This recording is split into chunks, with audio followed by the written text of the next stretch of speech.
A wonderful and blessed day to each and everyone who are watching Moments with God. Muli, amin kayong tinatanggap na may kagalakan sa programang ito at maraming salamat sa iyong patuloy na pagsusubaybay. And we are to go on our episode, Acceptance. And tonight, our topic is about practicing acceptance develops good character. First of all, we need to know the meaning of acceptance. Acceptance is the quality or state of being accepted or acceptable, or the tendency to be receptive to one's thoughts and feelings or emotion. Kaya yung pagtanggap sa ating anumang katangian natin, o pagtanggap din sa iba na maging marunong din tayong tumanggap sa ibang tao, anuman sa anumang kalagayan, anuman ang kahinaan, o pagtanggap sa anumang sitwasyon in any or every situation we are in. Acceptance is very important. Napakahalaga yung tayo matutong maging marunong tumanggap. Ang una nating pag-aaralan is self-acceptance. Self-acceptance is the state of complete acceptance of oneself. Lubos na pagtanggap sa ating sarili. True self-acceptance is embracing who you are without qualifications, conditions, or exemptions. Self-acceptance is an individual's acceptance of all of her attributes, positive or negative. Pag sinabi nating tunay na pagtanggap sa sarili, hindi lang yung ating tinatanggap yung mabuting bagay sa atin o yung mga papuri sa atin, kundi tayo rin ay marunong tumanggap sa mga hindi magandang katangian natin o maaring mayroong hindi magandang puna o comment sa atin. It is like the quality of accepting whatever may be the comments. It is the individual's acceptance, even there will be negative criticisms or comments. Hindi lang yung maganda ang madali nating tanggapin, kundi tayo ay marunong din na tumanggap ng hindi magandang puna o maaring masasabi sa atin. This is complete self-acceptance. Not only the good parts of ourselves we can accept, we need to exercise also to accept our flaws and failures. Dapat alam din at kaya rin nating tanggapin ang ating mga pagkukulang o ang ating mga kahinaan. We need to know our weak points. Yes, we have strong points, not only to accept about our strong points, but we need also to accept our flaws and failures. Unconditional self-acceptance is to acknowledge that we have undesirable traits and habits. Kaya ang unconditional acceptance is to acknowledge, pagkilala nung hindi maganda nating mga katangian o kaya mga ugali. Kumbaga yan ang weakness ng tao. Yung punahin mo sa hindi maganda o kahinaan, ang tao masaya lang pag ating pinupuna sa maganda, pag ating pinupuri. But 2 Corinthians 1:8-11, we do not want you to be uninformed, brothers and sisters, about the troubles we experienced in the province of Asia. We were under great pressure far beyond our ability to endure, so that we despaired of life itself.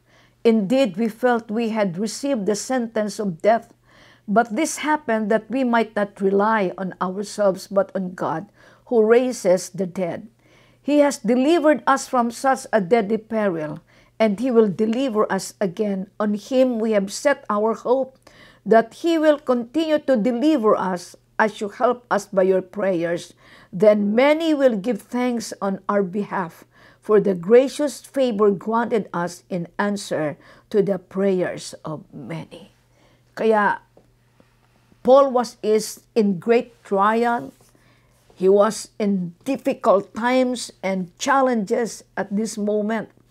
Kaya sabi ni Apostol Pablo, it's like we've been sentenced to death. Kumbaga parang sila nasentensyahan na ng kamatayan. Na he thought na he could not escape anymore and it might be the end of his life. Pero anong sabi ni Pablo? What did he see? That good thing to the bad thing that happened to him. This happened that we may learn to rely on God. Matuto kaming magtiwala sa Panginoon. Nangyari ito para matutuhan kong magtiwala sa Panginoon. Siyempre, pag gipit na, ang sabi ng tao, sa patalim kumakapit. Pero pag sa patalim ka, lalo kang mapapasama. Pero doon mo marirealize, ang Diyos lang ang tanging tulong sa panahon ng kagipitan. Kaya natutuhan niya ng gipit na pagkakataon, sa mahirap na pagkakataon, natutuhan niyang umasa sa Diyos. Diyos lang talaga. Siyempre, pag sabingit ka na ng kamatayan, sino pang yung lalapitan? Pag sinabi ng doktor, wala na po kaming magagawa. Ginawa na po namin ang lahat. Your last resource may be no other than but God. Though, God must not be our last resource. He must be our first and last. Diyos lang. At yung mga pangyayaring na yon na nangyari sa atin, maging lesson na tayo laging magtiwala at umasa sa Panginoon. At ang sabi ni Pablo, he has testified, God delivered and I believe He will deliver us. Kung paanong iniligtas ako ng Panginoon, patuloy akong inililigtas. At salamat sa inyong mga pananalangin. Sa pamagitan nito, maraming nakapagpapasalamat. Kung walang nangyari kay Pablo at hindi niya naranasan yung pagliligtas ng Diyos, makapag-praise the Lord bang mga kapatid? Praise God! Bagamat na aksidente si pastor, ang kapatid, purihin ang Panginoon. Sa iba daw yun, ang aksidente yun, patay na yun, purihin ka. Tingnan mo, aksidente na, nagpupuri pa sa Diyos. Bakit? God caused all things to work together for our own good. At matutong magtiwala lagi sa Panginoon. We need to learn to accept whatever situation we are in. Ano mang ating kalagayan, may it hard or difficult times, tanggapin natin. Ang Diyos ay may mabuting layunin, and there, we could see as well what God can do for us.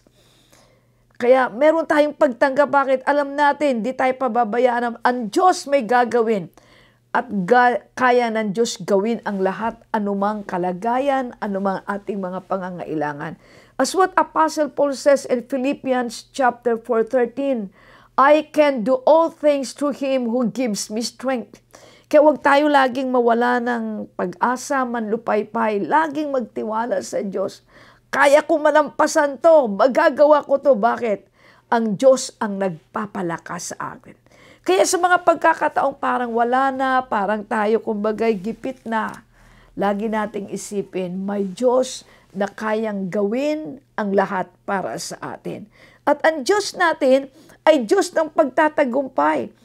Romans 8 verse 37, no, in all these things, we are more than conquerors through Him who loved us.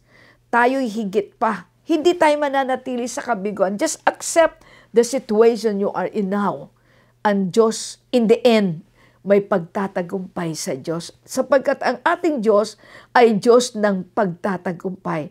Kaya, ang kailangan lang natin mapatid para ating matanggap, pananampalataya at pananalig sa Diyos. At ang Diyos, para tayo lalong magtiwala at manampalataya sa magagawa ng Diyos, God has given us the guarantee. In Romans 8:31-32, what then shall we say in response to these things? If God is for us, who can be against us? He who did not spare His own Son, but gave Him up for us all, how will He not also, along with Him, graciously give us all things? Kaya sabi ni Pablo, kung ang Diyos kakampi natin, sinong laban sa atin? Ang pagsubok, ang kahirapan, pansamantala lang yan. Ganun sabi ng kasulatan. Weeping is in the evening, but there will be rejoicing in the morning. Meaning, saglit lang yan. May Diyos tayo. Tanggapin mo lang para, kasi pag hindi natin matanggap mga kapatid, tayo rin mapapasama sa ating sarili. kinakailangan tanggapin lamang natin ang anumang sitwasyon na tayo naruroon o ipinahintulot ng Diyos na mangyari sa atin. Kinakailangan lang, let's confess our faith. Speak out your faith. Through songs, we can confess our faith. Kaya sabi ng awit, with Christ in my vessel, I can smile at the storm. Smile at the storm. Smile at the storm. Kaya pag ang Diyos kasama, yung mga bagyo, atin lang, hindi naman tatawanan, nakangiti pa rin tayo. Ano pa yung sinasabi ng isang awit? In the name of Jesus, we've got a victory. Kaya pag may mga sitwasyong parang mahirap tanggapin, let's confess and speak out our faith. It can be song, it can be quoting verses that we know that will increase our faith. In 2 Corinthians 4, in verse 13, ito po ang sabi ni Pablo. It is written, I believe, therefore I have spoken. Since we have that same spirit of faith, we also believe and therefore speak. Kaya ang sabi ni Apostol Pablo, yamang tayo ay nananampalataya, kaya tayo nagsasalita. Kung minsan kaya ayaw natin magsalita, tayo natatakot, baka mamaya mo hindi mangyari, baka mamaya mo. Meaning, we do not really believe, but we need to fight our doubts, and we need to fight because without faith, we could not accept our situation. Hindi natin matatanggap yan. Ang ating panlaban lang, pananampalataya. Hindi ako pababayaan ng Diyos. Ang Diyos ay ang aking tagumpay. Kung ang kanyang anak na ibigay na, hindi kaya naman ako bibigyan ng Diyos ng pagtatagumpay? O if we are in need, God has given us the guarantee. Let's just express our faith. The opposite of faith is doubt or negative attitude. At yung negative na attitude, magdadala lang sa atin sa pagiging distress, depressed, and maybe false humiliation, self-rejection, and in the end, may mga nagsusuicide, hindi lang matanggap. Bakit ganoon?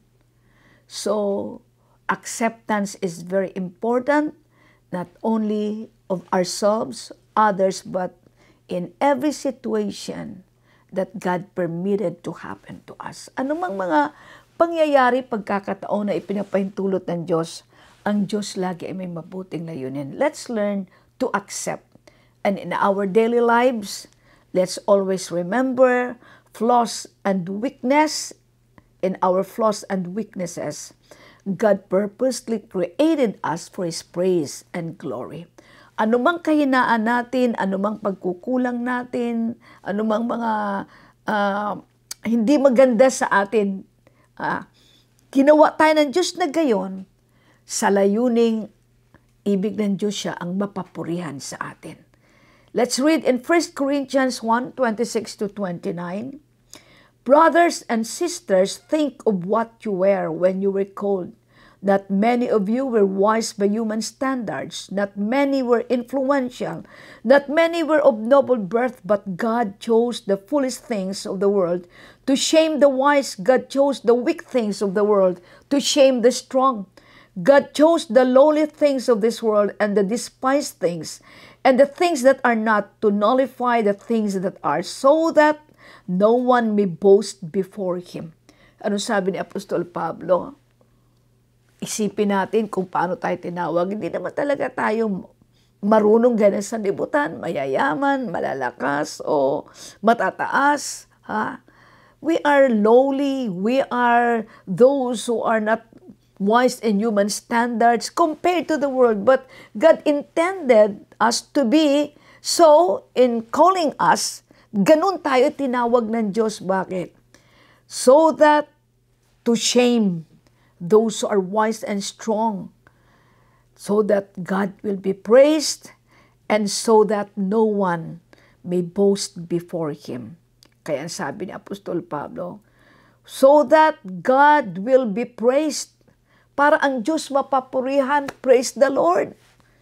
Kahit ganoon si brother, kahit ganoon si sister, sa anumang makalagayan, pero they will see that we still survive and have the victory. so that God will be praised, and in our part, we could not boast before God. Wala tayong may pagmamalaki sa Diyos. Alam natin, lahat ay gawa ng Diyos. Paano kapag magmamalaki, alam mo nang mahina ka, may kahinaan ka, hindi ka naman talaga ganoon. Kaya ang Diyos may mabuting layunin. So let's learn to accept of who we are. Accept our flaws, accept our weaknesses, and accept others as well. Accept every situation that God has permitted to happen to us. Ano mang ipinahintulot ng Diyos, then, by the grace of God, He will be praised, and the more we will learn to humble ourselves. Kaya tayo matutong tumanggap ng ating sarili para tayo maging masaya. Acceptance of oneself, unconditional acceptance of oneself, will bring us to peace and joy. Our daily life verse, Psalm 139, verse 14, "And I praise you because of the wonderful way you created me. Everything you do is marvelous. Of this I have no doubt." So let's always, every day, express our faith in thanking God of what we are, who we are, and whatever situation we are in. Lahat ang Diyos mabuti ang kanyang ginagawa. Gaya ni Haring David, I have no doubt. I praise you because of the wonderful way you created me. Kaya pagkamangha-mangha ang pagkalikha sa atin ng Diyos.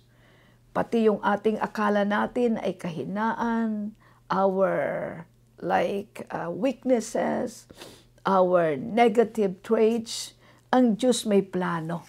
As what we have meditated, ang Diyos may plano sa lahat ng ito, may mabuting bagay siyang layunin. Kaya lagi nating purihin ang ating Panginoon. Sa Diyos ang kapurihan lagi at tayo maging mapagpasalamat, maging masaya. What we need is just self-acceptance, learn to accept others, and accept whatever situation God has permitted to happen to us. Purihin ang ating Panginoon. And now once again, I invite you to continue watching to the next episode of Moments with God. Sana muli po bukas inyong patuloy na subaybayan ang programang ito at tayo higit na pagpapalain ang ating Panginoon. Thank you for watching Moments with God. If you enjoyed the video, click like and subscribe for more uploads.